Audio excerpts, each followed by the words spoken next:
Slide दिखाई दे रही है आपको? मैम अभी नहीं, अभी नहीं।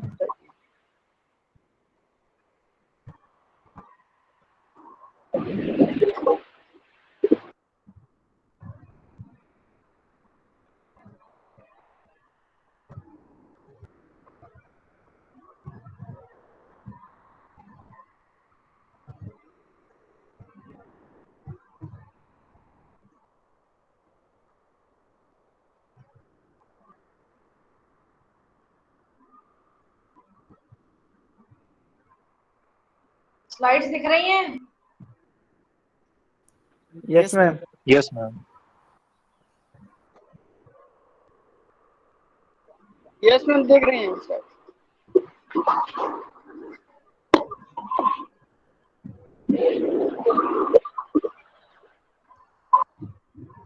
Okay. So,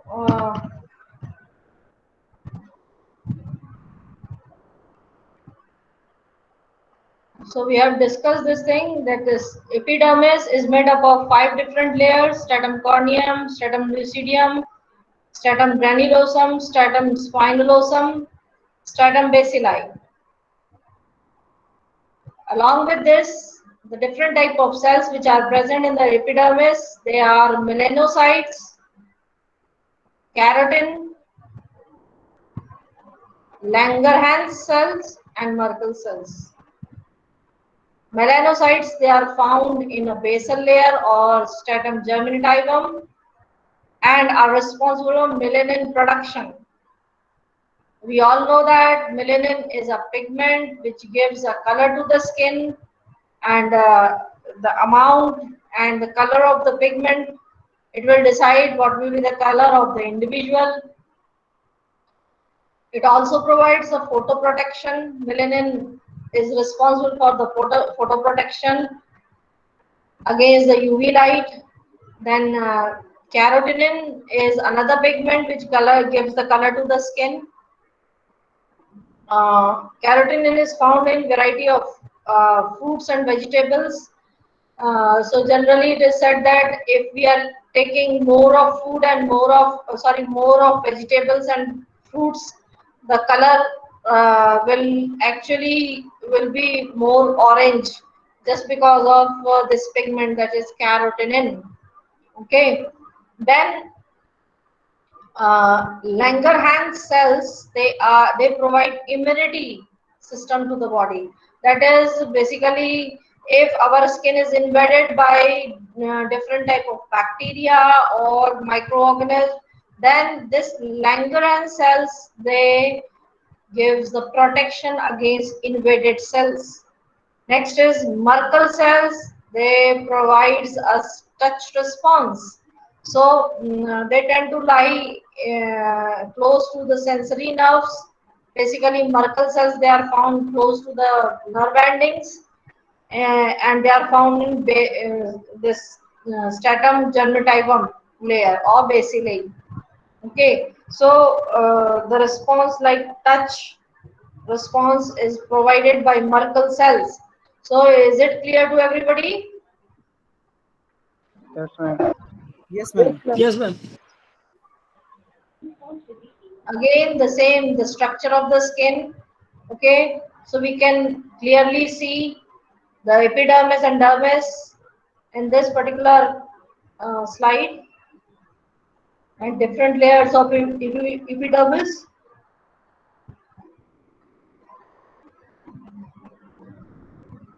Now, stratum germinativum is ever growing layer. We all know the cells continuously divide, so it is also called as dividing layer. Then spinillosum, the structure is spiny type of, that's why they are called spinillosum.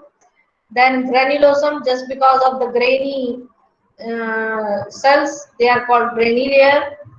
Lucidium, since the cells, they are clear, so it is a clear layer. Then stratum corneum is a horny layer.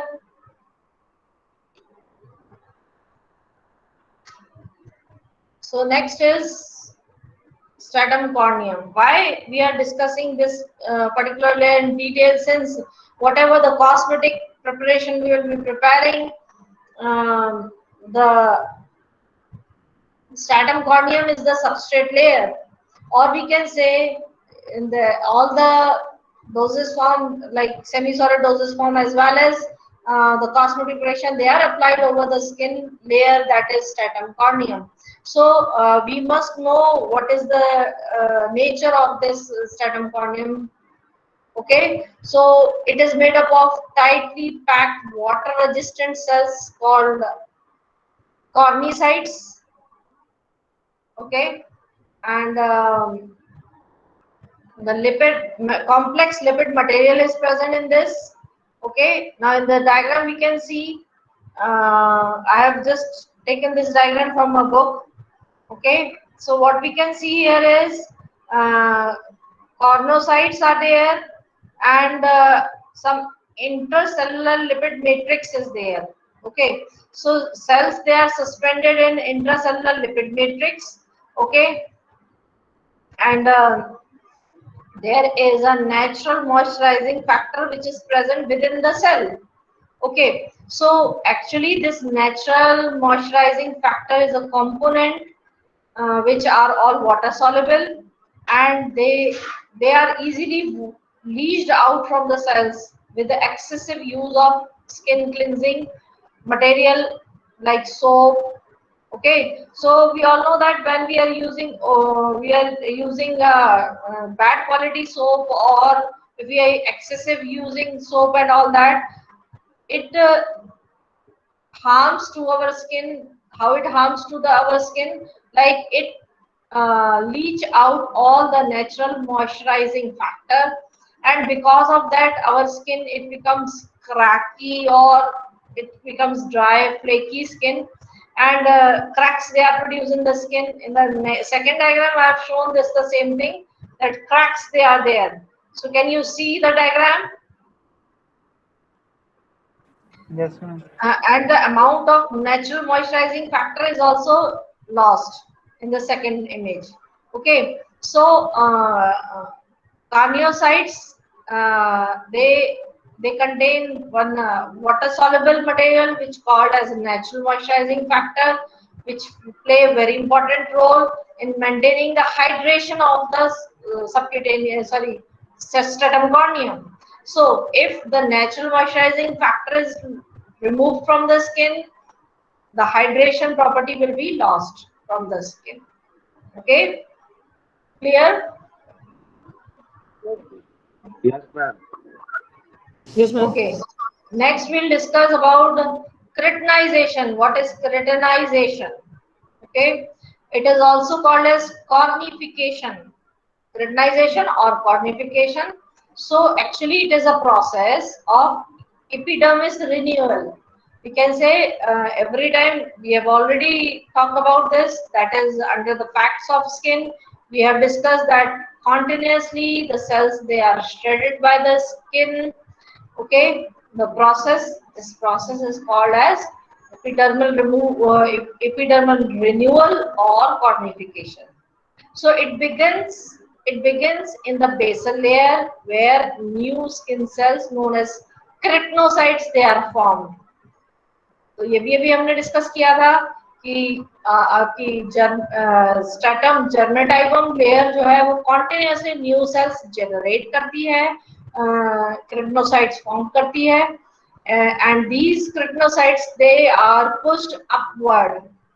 Okay, so keratinocytes, they are formed and they are pushed upward, where the composition and the shape change significantly. So in this diagram, you can see very clearly basal layer is there, stratum bacilli is there. Okay, just above the dermis. So what we can see here is the two changes are there in the type of cells, that is stratum bacilli. The structure and the chemical composition of stratum bacilli is different from the other layers of, say for example, stratum corneum. So during the process of keratinization, two things they take place. That is, there is a change as the cells they go or they are pushed upward, the composition of the cell it changes and the shape of the cell it changes. Okay, clear to everybody? Yes, ma'am. Cells reach the third layer, stratum granulosum, most have stopped dividing and have started producing keratin. Okay, that means the bottom two layer, that is your stratum germativum, and second layer is spinillosum. So these two layers they are dividing, whereas the above these three layers they stop cell division and they are dead cells. Okay, so in the third layer cells they divide, after that they will not divide. Okay, so cell migrate eventually and they fall off. In the diagram we can see the shredding of cells, so cells they shreds off. Okay, and during this process keratin is formed. Keratin is that gives it a horny type of texture, or we can say the skin is strong, or we can say the strong skin layer is just because of the keratin. So that cell shreds off from the surface of the skin. This process is called desquamation. Shredding is called desquamation. Next, the time of movement between layers. So stratum bacilli or basal layer, we can say stratum basilar layer takes about 15 to 30 days to reach stratum corneum. मतलब कि जो bottom most layer है या जिसको हम कहते हैं stratum जर्मेटाइवम, जेनोटाइवम से एक लेयर को स्ट्रेटम कॉर्नियम तक पहुंचने में 15 से 30 दिन का समय लगता है. Okay, and the cells they remain in the stratum corneum for additional 2 weeks before they are shredded. So whole process this is called keratinization. Okay. Next, we talk about the function of the epidermis. Epidermis they help in producing vitamin D. So vitamin D production also occur in the epidermis, which is known to be a main source of vitamin D in human. UV light stimulates the conversion of precursor, that is 7-dehydro cholesterol or provitamin B3 to vitamin 3. Okay, so in this diagram we can see there is a conversion of provitamin D3 in the presence of particular enzyme. Okay, and the synthesis of vitamin D just because of the UV rays. Okay, next, epidermis contains no blood vessels. यहाँ पे हमें ये ध्यान रखना पड़ेगा कि epidermis has no blood supply. So epidermis contains no blood vessel. It is entirely dependent on underlying dermis. Okay, for nutrition means the nutrition, water, oxygen, all this is supplied by the layer just below the epidermis, that is dermis. So dermis is basically supply all the nutrition, all the water as well as oxygen to the epidermis. Now, last is your functions of epidermis. So first is it maintains the optimum water content. It limits the water loss to the skin. Then it provides immune protection. Okay, it synthesizes vitamin D. It provides photoprotection. It provides the skin color. Then it allows for the desquamation of stratum corneum cells. So shredding is desquamation. Next, bacteria, virus, and other infectious agents are kept out, helping in preventing the infection to the skin. Then, uh, melanin. So, amount of melanin in each of the individual, it differs. That is, different individuals, they have the different amount of melanin. More the melanin, more is the darker the skin. Okay, and we all know the process of suntan.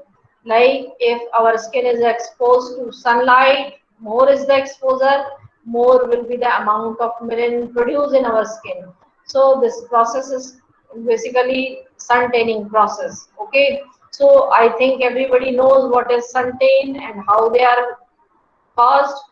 Mainly it is caused because of the skin exposure to the sun.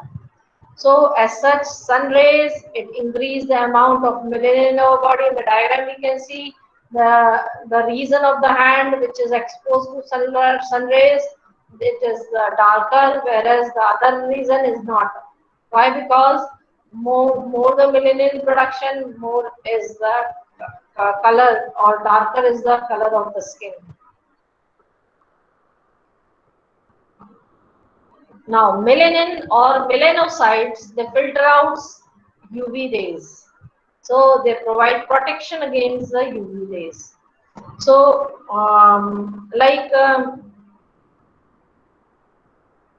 if melanocyte, if they are not performing this function, what will happen? They are prone to skin cancer. Like we all know that UV rays, they are highly,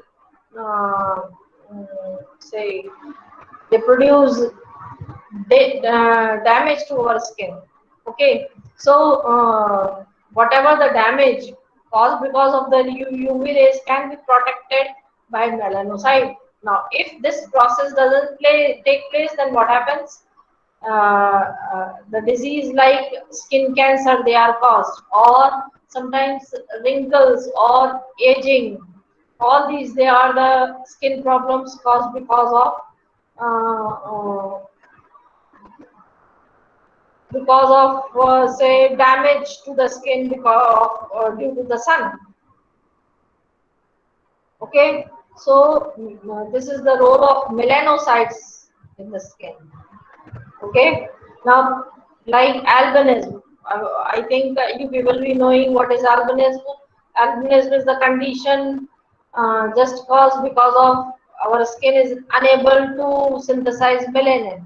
So if a particular gene which is responsible for melanin synthesis, if that gene is silent, or if that the individual is lacking that gene, then the particular person will be the victim of, or will be suffering from albinism problem.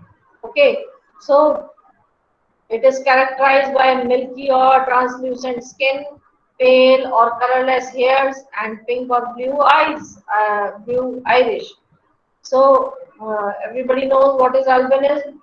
So albinism, there is a lack of synthesis of melanin. Clear? Yes, ma'am. Yes, ma'am. Yes, ma'am. Okay. There are few other Yes, ma'am. problems related to skin, like vitiligo. Now, basically, vitiligo, there are some colorless spots in the skin. So, it is just because of the damage to the melanocytes. If actually vitiligo is a autoimmune disorder, and it causes the immune cells of our body, they engulf melanocytes, and because of that, melanin is not synthesized in a particular region of the skin. So this is another problem of skin, or we can say problem within the epidermis. Okay, so vitiligo is one of the problem. Next, albinism, number of melanocytes are normal, but they are unable to synthesize pigment. So that is albinism. Then this prickles, or we can say Another name of this is in Indian version we call it jhaiya. Okay, so these are just caused because of increased production of pigment. Okay, uh, hyperpigmentation. It is a kind of disorder caused because of hyperpigmentation. That is, production of pigment is more than the normal number of melanocytes. Okay. Next is maybe it is also a problem in which the mole formation take place in the skin, or sometimes melanocytes they proliferate more in number in the skin and it causes the mole formation. So I have shown the figures of all these three different type of disorders. Okay, so I want to know whether this much is clear.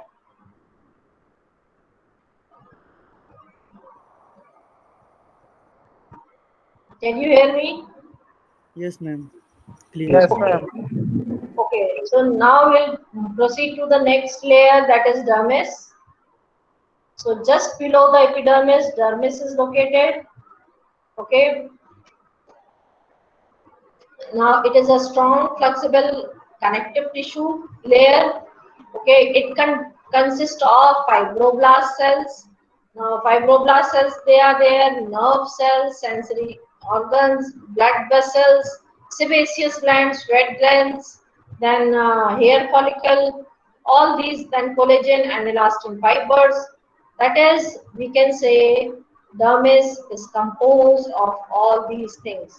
Fibroblast, then collagen fiber, elastin fibers, nerve supply is there, blood supply is there. Okay. So now different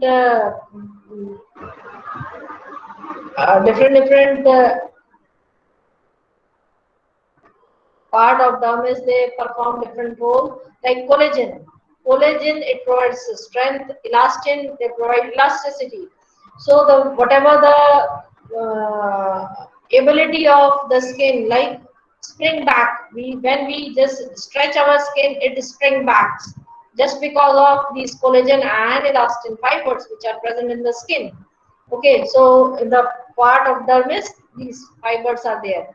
So now we all know that sometimes these fibers they get damaged just because of say aging or because of some other reason. So as a result of aging, the skin becomes loose and wrinkles they are produced. Okay, so in old people, we elderly people, we can see the wrinkles they are there. झुर्रियां जिनको हम कहते हैं. Okay, तो ये जो basically आपके collagen और elastin fibres हैं, वो they maintain the softness as well as the thickness of the skin. If they lose their function, then the skin will be very loose and become uh, it will be thin and it will wrinkles will be there. Okay, nerve endings they are responsible for transmitting the sense like touch, pressure, pain, temperature, whatever. So all these sensations they are just transferred through the nerve endings. Blood supply it provides the oxygen, nutrients to the other part of the skin, especially the epidermis. Okay, blood supply also help in regulating the body temperature through the sweating. Okay, our body temperature when it increases, sweating also increases. Okay, when our body temperature low down, the sweating also low down. So this is the thermoregulation which is present in our body. Okay, next. Now, sebaceous gland. Sebaceous gland, they are present in the dermis region. Now, especially the main function of this is to provide the sebum coating over the skin. Or we can say that sebaceous gland, they are the oily gland present in the skin. They have a tiny duct that open into the outer region epidermis, that is through the pore, this duct open at the surface of the skin and it carries the content of sebaceous gland through the duct, it comes out over the skin. Okay, in the diagram also we can see pilosebaceous unit of the hair, we can say, or we can say hair is it is a kind of appendages which is present in the skin, and it is present in the pilosebaceous unit. Okay, so sebaceous gland, they are the part of pilosebaceous unit, which we can see in the diagram. There is a papilla, dermal papilla is there, or bulb is there, hair bulb is there, which protrudes through the dermis, and hair is there outside the skin. Okay. Now, sebaceous gland, they are found all over the body, except palm, sole, and dorsum of the feet. Okay, they basically concentrate on the face and skull. They are more in number on the face. Okay, and only very small percentage of sebaceous gland, they are not attached to the hair follicle. And those type of sebaceous gland which are not attached to the hair follicle, they are called as a free glands. Okay, the function of sebaceous gland is to produce sebum, which is a complex oil containing triglycerides, fatty acids. Okay, it contains wax-like waxy esters, then cholesterol, then your cholesterol esters. Okay, so sebum is generated by sebaceous gland, and through the duct these sebaceous glands open through the opening called pores. Okay, so sebum gets to the surface of the skin through the pores. This sebum, it lubricates the surface. We all know that there are different type of skin, like oily skin, normal skin, then dry skin. If we say the oily skin, the number of sebaceous gland, they are more, and because of this, there oil, more quantity of oil is generated over the skin. Okay, and related to this, several problems like acne are there. Okay, which we'll be discussing in the later classes. Next, the third layer, that is hypodermis or subcutaneous layer. Okay, so just beneath the dermis, it is also called as hypodermis. Excuse me. Hypodermis is the layer just below the dermis. So it stores fats and in the fatty cells. Okay, it main function of this hypodermis is cushioning. Okay, so it helps to protect the vital organs from the trauma. It provides a protection against the cold and all that. Next is skin flora and skin pH. So now, if we say what is flora, flora is we can say the microbial content. So our skin is inhabited of many different type of bacteria and fungi in a healthy individual. Okay, so this that means their bacteria, fungi, they reside in our skin. So depending upon the type of flora, the skin have generally two type of flora. One is residential flora and the other one is transient flora. Residential flora means usually resides in our skin. Okay, flora that usually reside in our skin.